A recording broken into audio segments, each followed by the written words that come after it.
Hello everyone, welcome back to my channel. I hope आप सभी बहुत अच्छे होंगे। तो चलिए बिना टाइम वेस्ट किए बढ़ते हैं आज के टॉपिक की तरफ। आज हम सीखेंगे कुछ एग्जांपल्स एल्डिहाइड के आईयूपीएसी नोमेनक्लेचर लिखने के लिए। ठीक है, तो हमने प्रीवियस वीडियोस में भी काफी कुछ सीख रखा है, थोड़ा सा और एडवांस लेवल की तरफ बढ़ जाते हैं। अब इस स्ट्रक्चर के लिए अगर आपको आईयूपीएसी नेमिंग लिखनी है तो सबसे पहले हम क्या डिसाइड करते हैं कि कौन सा हमारा सब्स्टिट्यूएंट होगा और कौन सी हमारी पेरेंट चेन होगी। तो पेरेंट चेन कौन सी होती है? जिसके पास हमारा फंक्शनल ग्रुप प्रेजेंट होता है। तो हमें दिख रहा है कि इस स्ट्रेट चेन में क्या है, फंक्शनल ग्रुप है। तो ये हो गई हमारी पेरेंट चेन और ये साइक्लिक स्ट्रक्चर हमारा क्या हो गया, सब्स्टिट्यूएंट। ठीक है, तो अब सबसे पहले नंबरिंग कर लेंगे। ठीक है, ये हमारी हो गई पेरेंट चेन। नंबरिंग कहाँ से करते हैं? जहां से हमारा फंक्शनल ग्रुप सबसे क्लोज पड़े। ठीक है, तो हमें दिख रहा है ये फर्स्ट कार्बन पे ही हमें मिल जा रहा है फंक्शनल ग्रुप, तो हमने नंबरिंग स्टार्ट करी 1 2 3।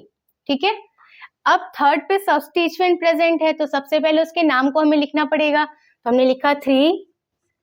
देन कैसा स्ट्रक्चर है? ये साइक्लिक है तो हमने लिखा साइक्लो। अब 5 कार्बन एटम्स है इस स्ट्रक्चर में तो हमने लिखा पेंट। अब ये है क्या, सब्स्टिट्यूएंट, तो सफिक्स क्या ऐड हो जाएगा आपका, YL। तो ये हो गया आपका 3 साइक्लोपेंटाइल। अब हम आ जाते हैं मेन चेन में। तो मेन चेन में total number of carbon atoms कितने हैं? 3 हैं। तो वर्ड रूट क्या हुआ 3 के लिए, प्रो। और सिंगल बॉन्ड है तो सफिक्स ऐड हुआ एन। फर्स्ट कार्बन पे अल्डिहाइड प्रेजेंट है तो हमने लिखा 1 अल। क्लियर हो रहा? अब यहाँ पर E के बाद डायरेक्टली A आ रहा था तो ये वाला E हमारा कैंसिल हो जाएगा, तो इसको हम मेंशन नहीं करेंगे। ये हो गया 3 साइक्लोपेंटाइल प्रोपेन 1 अल। अब अगर किसी भी स्टूडेंट के मन में ये बात आ रही है कि यहाँ पे अल क्यों ऐड हुआ, कार्बल्डिहाइड क्यों नहीं ऐड हुआ, तो अल तब ऐड होता है जब CHO वाले कार्बन की भी काउंटिंग आप करते हो। यहाँ पे हमने इसे काउंट किया है इसलिए अल ऐड हुआ, जहां पर इसकी काउंटिंग हम नहीं करते वहां पे कार्बल्डिहाइड ऐड हो जाता है। क्लियर है? नेक्स्ट एग्जाम्पल देखते हैं। अब इसके लिए अगर हमें नाम लिखना है तो सबसे पहले क्या करेंगे, नंबरिंग स्टार्ट करेंगे। तो हमें दिख रहा है यहाँ पे CHO प्रेजेंट है तो हमने नंबरिंग स्टार्ट कर दी 1 2 3 4 5। क्लियर है? अब अगर आपको ये भी लग रहा कि ये क्लॉकवाइज ही हमने नंबरिंग क्यों करी, 1 2 3 यहाँ क्यों नहीं करा, यहाँ पर भी एक सब्स्टिट्यूएंट था थर्ड पे एंड फिर यहाँ पे फोर्थ पे, अगर क्लॉकवाइज आए तब भी थर्ड पे एंड फोर्थ पे, तो उसका भी रीजन है। क्या रीजन है? यहाँ है ब्रोमीन जो कि स्टार्ट हुआ B से। यहाँ पे क्या है सब्स्टिट्यूएंट, जहाँ कॉर्नर्स होते हैं वहां क्या होता है, कार्बन। तो यहाँ भी एक कार्बन, एक यहाँ पे भी कार्बन। इस कार्बन के वैलेंसी को कंप्लीट कीजिए, 2 कंप्लीटेड है तो हमने लगाया 2 हाइड्रोजन। इस कार्बन की एक वैलेंसी कंप्लीटेड है तो हमने लगाया 3 हाइड्रोजन। ठीक है, तो ये बेसिकली है क्या, C2H5, मतलब ये क्या है आपका, इथाइल है। ये किससे स्टार्ट होता है, E से। अब अल्फाबेटिकली आप कंपेयर कीजिए, B और E में B हमारा पहले आएगा इसलिए हमने नंबरिंग यहाँ से स्टार्ट करी। ठीक है, ये रीजन था इसका। अब इसके हम नाम को लिखते हैं। तो सबसे पहले हमें क्या दिख रहा है कि थर्ड पे हमारा ब्रोमीन है तो हमने लिखा 3 ब्रोमो। देन 4 पे आपका एक और सब्स्टिट्यूएंट प्रेजेंट है इथाइल तो हमने लिख लिया 4 इथाइल। अब इस साइक्लिक स्ट्रक्चर में total number of carbon atoms कितने हैं, 5 हैं तो हमने लिखा साइक्लो पेंटेन।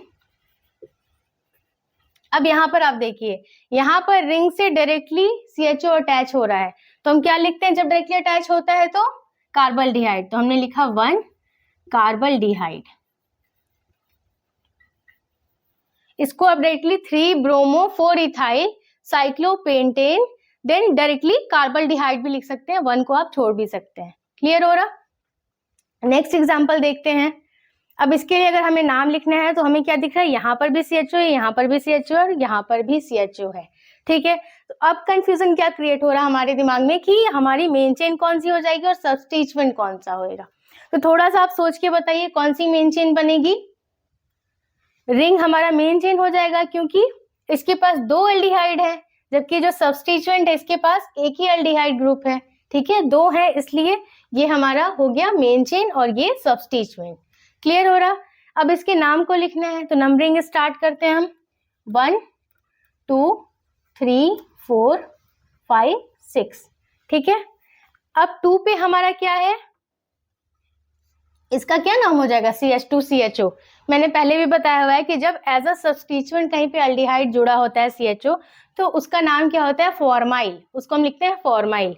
और यहाँ पर क्या है, एक कार्बन है CH2, यानी कि ये है आपका मिथाइल, तो इसका नाम हम क्या लिखेंगे, 2 फॉर्माइल मिथाइल। ठीक है, इसका नाम क्या हो गया, 2 देन फॉर्माइल मिथाइल। अब नेक्स्ट हम क्या करेंगे, अब और कोई सब्स्टिट्यूएंट यहाँ नहीं प्रेजेंट है, तो हम आ जाते हैं मेन चेन पे। Total number of carbon atoms कितने हैं, 6 हैं, और साइक्लिक स्ट्रक्चर है, तो ये हो गया साइक्लोहेक्सेन। ठीक है, क्योंकि सिंगल सिंगल बॉन्ड है कार्बन के बीच में। अब 1 पे एंड 4 पे हमारा क्या है, कार्बल्डिहाइड है, 2 कार्बल्डिहाइड है, तो हम उनको मेंशन कर लेते हैं 1, 4। 2 है तो हमने लिखा डाई कार्बल डिहाइड। क्लियर हो रहा, इसका नाम हो गया 2 formyl methyl then cyclohexane 1,4 di carbaldehyde. I hope आज का वीडियो आपको पसंद आया होगा, आपके कॉन्सेप्ट्स क्लियर हो गए होंगे। अगर कोई फिर भी डाउट रह गया तो प्लीज मुझे कमेंट सेक्शन में पूछ लीजिएगा। और अगर आज का वीडियो पसंद आया तो प्लीज इसे लाइक कीजिए, और अगर अभी तक आपने मेरे चैनल को सब्सक्राइब नहीं किया है तो प्लीज सब्सक्राइब कीजिए। मैं मिलती हूँ नेक्स्ट वीडियो में, तब तक के लिए take care and bye bye.